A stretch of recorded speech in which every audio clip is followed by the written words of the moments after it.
నమస్తే, welcome to our channel. నేను సిరి.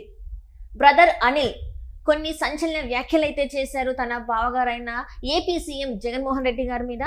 So ఏంటి తిన వ్యాఖ్యల మీద తిన వ్యాఖ్యలు గల కారణాలు ఏంటి, దాని అర్థం ఏంటి?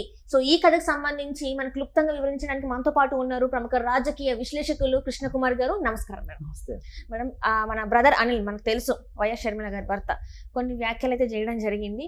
సో ఇవి జగన్మోహన్ రెడ్డి గారికి అంటే ఓటు సంఖ్య తగ్గించే పరంగా ఉంటాయంటారా, లేకపోతే తనకి సపోర్ట్ ఉంటుందా, దొరుకుద్దా, అసలు ఎలా ఉంటుంది, అసలు ఈ రాజకీయ పరిణామాలు ఎలా చూసుకోవాలి మనం? ఎంతైనా షర్మిల వ్యవహారం జగన్మోహన్ రెడ్డికి కొంచెం మింగుడు పడని సమస్య. ఇది ఆమె కొరుకుడు పడట్లే జగన్మోహన్ రెడ్డికి. మామూలుగా ఏంటంటే పాత రోజుల్లో తండ్రి చనిపోకముందు ఏ రోజు ఆవిడ అసలు ఎప్పుడు ఎక్కడా బయటకు వచ్చిన మనిషి కాదు. తండ్రి చనిపోయిన తర్వాత అన్న ఎప్పుడైతే రాజకీయాల్లోకి రావాలనుకుంటున్నాడో ఆ రాజకీయాల్లోకి రావాలనుకున్న సందర్భం నుంచి ఆమె కొంచెం యాక్టివ్ రోల్ ప్లే చేసిందేమో అని చెప్పొచ్చు పరోక్షంగా. అంటే ఆయన సీఎం అవ్వాలనుకుని జగన్మోహన్ రెడ్డి శవం ఉండగానే సంతకాలు పెట్టించుకున్న సంగతి తెలుసు. అసలు నిజంగా పాపం ఆవిడికి ఆ రోజే గనక రాజకీయాల్లో నేను కూడా ఉండాలి అనే దురుద్దేశం గనక ఆమెకి ఏమన్నా ఉండున్నట్లయితే గనక, దురుద్దేశం అని కూడా అనకూడదు, ఆమెకి ఏమన్నా ఆ ఉద్దేశం ఉండుంటే గనక అప్పుడే మొదలెట్టేది. నిజానికి ఆమెకి ఎప్పుడు ఆ ఉద్దేశం లేదు. ఏది ఉన్నా కానీ ఇది మన ఇల్లు, మన ఇంట్లో అన్నయ్య నేను, పైగా అన్నయ్య కూడా నాన్నగారిని అడ్డం పెట్టుకుని బాగానే సంపాదించుకుంటున్నారు, ఎంతో కొంత నాకు కూడా వాటా ఇవ్వకపోతాడా అనే ఒక నమ్మకంలోనే ఉంది షర్మిల. సరే, ఆ నమ్మకాన్ని ఒమ్ము చేయకుండా జగన్మోహన్ రెడ్డి కూడా బయ్యారంగల్లు పుట్టింటి కానుగ్గా ఆమెకి ఇచ్చిన సంగతి కూడా అందరికీ తెలిసిన విషయమే. అయితే కొన్నాళ్ళు పోయేసరికి ఏమైపోయింది అంటే ఆ బయ్యారంగనుల్లో ఆ మూలకాలు ఏవో సరిగా లేవు, అంటే ఖనిజ సంపద తీయడానికి సరిపడా లేదు. అలాగే కొన్ని చోట్ల బొగ్గు, అది ఆ బొగ్గు సింగరేణికి పనికిరాదు అనే ఒక కారణం చేత ఆ బొగ్గుని వినియోగించుకుంటానికి రాష్ట్ర ప్రభుత్వం ఇష్టపడలేదు. ఇష్టపడకపోయేసరికి అప్పుడు ఏం చేశారు, మీరు వాడలేదు కాబట్టి గనుల్ని, పన్నులు మొదలెట్టలేదు కాబట్టి ప్రభుత్వం వెనక్కి తీసేసుకుంటుంది ఆ లీజు క్యాన్సిల్ చేస్తున్నాము అని చేశారు. కానీ ఏవైతే జగన్మోహన్ రెడ్డి దగ్గర ఉన్నాయో వాటి విషయంలో అయితే మటుకు ఆయన అన్నీ బాగానే వినియోగించుకున్నట్లుగా అందరికీ తెలిసిన విషయమే ఇది.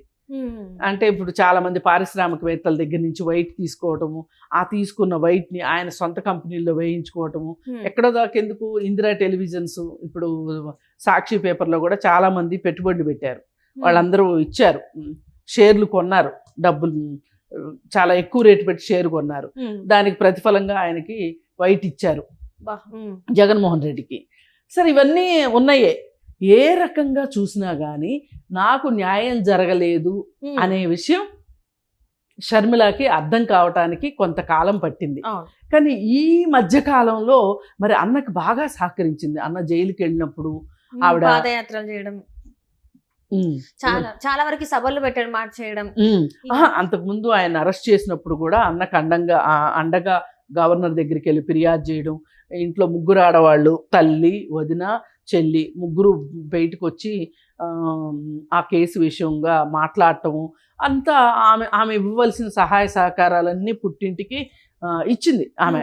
ఆ తర్వాత జగనన్న వదిలిన బాణాన్ని, రాజన్న బిడ్డని అని చెప్పి చాలా బరువైన డైలాగులతోటి ఆవిడ చాలా అంటే చాలా పవర్ఫుల్గా, శక్తివంతంగా పనిచేసింది. అంటే చాలా ఎక్కువ కాలం ఆమె కాలినడకన పాదయాత్ర చేసింది.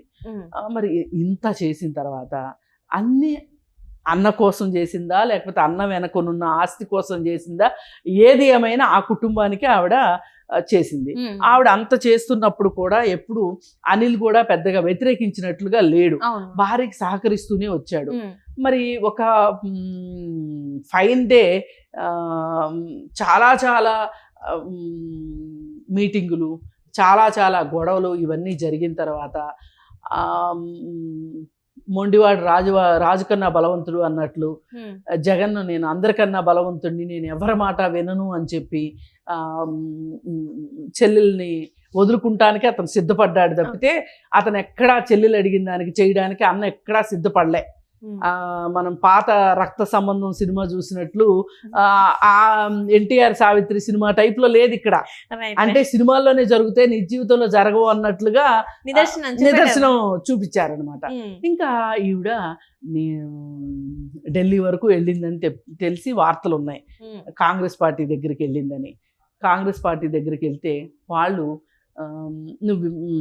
మనం ఇప్పుడు ఏమి చేయగలిగిన పరిస్థితులు లేవమ్మా, నువ్వు ఒంటరిగా నువ్వు కూడా ఏమీ చేయలేవు, దీనికి ఒకటే మార్గం ఉంది, రాజకీయాన్ని రాజకీయంతోనే కొట్టాలి, అందుకని నువ్వు రాజకీయాల్లోకి రా, రాజకీయాల్లో వచ్చే బలమే వేరుంటుంది, ఆ బలంతో అతన్ని ఏమైనా చేయగలుగుతాం మనము అని చెప్పి చెప్తే ఆవిడ ఫస్ట్ రిహార్సల్స్ కోసం తెలంగాణలో పార్టీ పెట్టి తెలంగాణలో పోటీ చేయకోకుండా కరెక్ట్గా ఆంధ్ర ఎలక్షన్స్ దగ్గరకు వస్తున్నాయి అనుకున్న సందర్భంలో ఆంధ్రాకు వచ్చేసేసింది. ఆంధ్రాకు వచ్చేసేసి ఆంధ్రాలో సభలు పెట్టి మాట్లాడటం మొదలెట్టింది. ఈ మాట్లాడటం మొదలెట్టేసరికి జగన్మోహన్ రెడ్డి వాళ్ళు ఏం మొదలెట్టారు, Jaganmohan Reddy and co trolling చేసేవాళ్ళు కావచ్చు, వాళ్ళ పార్టీ మంత్లీ బేసిస్ మీద శాలరీలు తీసుకునే వాళ్ళు కావచ్చు, వాళ్ళ యూట్యూబ్ ఛానల్స్ కావచ్చు, అందరూ కలిసి మూకుమ్మడి దాడి చేయటం మొదలెట్టారు షర్మిల మీద.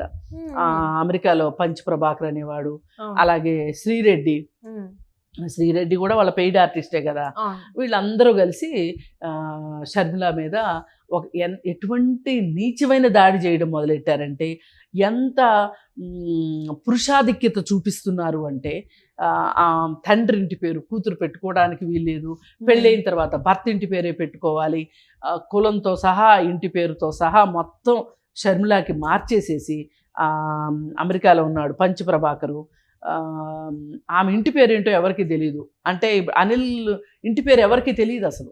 అలాంటిది అనిల్ ఇంటి పేరు బయటికి తీసుకుని వచ్చి ఆయన రీసెర్చ్ చేసినంత ఇదిగా మురుసుపల్లి షర్మిల రెడ్డి తీసేసి శాస్త్రి అని నామకరణం చేసి ఈ నుంచి ఈ పేరుతోనే పిలవాలి, ఆమె వైఎస్ అని పెట్టుకోవడానికి వీల్లేదు అని ఒక వితండవాదం తీసుకొచ్చేసాడు. వితండవాదం తీసుకొచ్చేసేస్తే అప్పుడు మాలాంటి వాళ్ళందరికి ఏమనిపించింది, మరి ఇదే ఉద్దేశం ఆమె పాదయాత్ర చేసినప్పుడు కూడా ఉండాలి కదా, పాదయాత్ర చేసినప్పుడు కూడా ఉండాలి కదా, వైఎస్ షర్మిల నువ్వు పెట్టుకోవడానికి వీల్లేదమ్మా, నువ్వు మురుసుపల్లి షర్మిల శాస్త్రివి అని చెప్పి అనొచ్చు కదా. అలా అనుకోకుండా మళ్ళీ ఇంకొక వితండం ఏంటి అంటే, వైఎస్ రాజశేఖర రెడ్డి గారి చెల్లెలు ఒక ఆమె ఉంటారు, ఆమె విమలారెడ్డి, ఆవిడ ఒక రెడ్డినే పెళ్లి చేసుకుని ఉండొచ్చు, ఆమె రెడ్డి విమలారెడ్డి, ఆమె ఇంటి పేరు ఈ రోజుకి వైఎస్ అని ఉంది. ఎందుకు అంటే ఆమె వీళ్ళకి అనుకూలంగా మాట్లాడుతుంది కాబట్టి ఆమెకు వైఎస్ అని ఉండొచ్చు, కానీ షర్మిలకు మటుకు వైఎస్ అని ఉండకూడదు. ఇట్లా మాట్లాడి గేలి చేసి నానా గందరగోళం చేసి అసలు ఆమెని ఎంత కించపరచాలో అంత కించపరిచి చేస్తే ఆవిడ వాళ్ళ మీద కేసు కూడా పెట్టింది అనుకోండి సైబర్ క్రైమ్లో, అది వేరే విషయం. అయితే ఇవన్నీ చూస్తూ ఉంటే మొన్న ఆ పెళ్ళికి కూడా మేనల్లుడి పెళ్ళికి కూడా జగన్మోహన్ రెడ్డి కానీ భార్య కానీ ఎవరో రాకపోవటము, మరి తన భార్య ఏ విధంగా ఆ కుటుంబం కోసం కష్టపడింది ఇవన్నీ అనిల్కి తెలుసు. అనిల్కి తెలిసినప్పుడు అనిల్ ఏమంటున్నాడంటే, ఇప్పుడు ఇవన్నీ పైవాడు చూస్తాడు, దేవుడు అన్నీ చూస్తానే ఉన్నాడు, దేవుడికి తెలుసు ఏం చెయ్యాలో ఎలా చెయ్యాలో, మీ సంగతి చూసుకుంటాడు అని తనదైన శైలిలో అతను మాట్లాడటం జరిగింది. ఎందుకంటే అతను ఫాస్టర్ కాబట్టేసేసి ప్రవచన అవి సువార్త కూటముల్లో మాట్లాడతాడు కాబట్టి అదే భాషలో అదే ఉద్దేశంతో మాట్లాడటం జరిగింది. అంటే ఇప్పుడు అంత మాట ఇంత ఓపెన్గా ఎందుకు మాట్లాడాల్సి వచ్చింది? ఆమెని ఎంత వాడుకుని ఆవిడని కూరలో కరివేపాకు లాగా వదిలేసేసి ఆవిడ పెళ్ళిళ్ళ దగ్గర నుంచి అనిల్ పెళ్ళిళ్ళ దగ్గర నుంచి అంటే ఆవిడ జీవితం మొత్తం తీసుకొచ్చి రోడ్డును పెట్టారు. మీకు నచ్చితేనేమో ఎవరినైనా నెత్తి మీద పెట్టుకుంటారు, నచ్చకపోతే నేలకేసి కొడతారు అన్నట్లుగా ఆవిడ జీవితం మొత్తాన్ని అంటే రాజకీయాల్లోకి వచ్చిన తర్వాత ఏది దాగదనుకోండి, పర్సనల్ అనేది ఒకటి ఉండదు, వ్యక్తిగత జీవితం ఉండదు, కరెక్టే. కానీ పని కట్టుకుని మీరు మీకు ఇబ్బంది అవుతుంది కాబట్టి ఇప్పుడు ఇది ఎన్నికల్లో ప్రభావితం చూపిస్తుంది అనే ఒక ఉద్దేశం ఉండబట్టే ఇంత కోపం వస్తుంది మీకు. లేకపోతే మీకు ఎందుకు ఇంత కోపం వస్తుంది? మరి అంతకుముందు విజయలక్ష్మి గారిని ఎలా వాడుకున్నారు, ఇవాళ తల్లిని ఇంట్లో ఉంచుకోవట్లేదు కదా. పైగా షర్మిలారెడ్డిని ఎట్లా కొట్లా దారికి తెచ్చుకోవాలి అని షర్మిల ఢిల్లీ వెళ్ళిన సందర్భంలో జగన్మోహన్ రెడ్డి వచ్చి తల్లిని కలవటం జరిగింది. మరి అసలు అంత తల్లే కావాలి అనుకుంటే తాడేపల్లి ప్యాలెస్ చాలా పెద్దది కదా, ఆమెకు ఒక రూమ్ దొరకదా తల్లిని ఉంచుకోవాలి అనుకుంటే? ఇవన్నీ కూడా అనిల్ దృష్టిలో ఇవన్నీ దేవుడు చూస్తున్నాడు అని చెప్పకనే చెప్తున్నాడు అనమాట. అది చెప్పి మరి ఆయన బాధని, ఆయన ఆక్రోశాన్ని, ఆయన వేదన్ని, తనని తన భార్యని ఇట్లా రోడ్డు మీద వేయడం గురించి ఆ బాధనంతా ఆయన వెళ్ళబోసుకున్నారనే చెప్పొచ్చు. బహుశా ప్రజలు కూడా ఆయన బాధను అర్థం చేసుకుంటారు అని ఆయన అనుకుంటున్నాడు. ఇప్పుడు వాళ్ళ ఉద్దేశం ఏంటంటే మేము గెలవకపోయినా పర్వాలేదు, మా ప్రత్యర్థి గెలవకూడదు.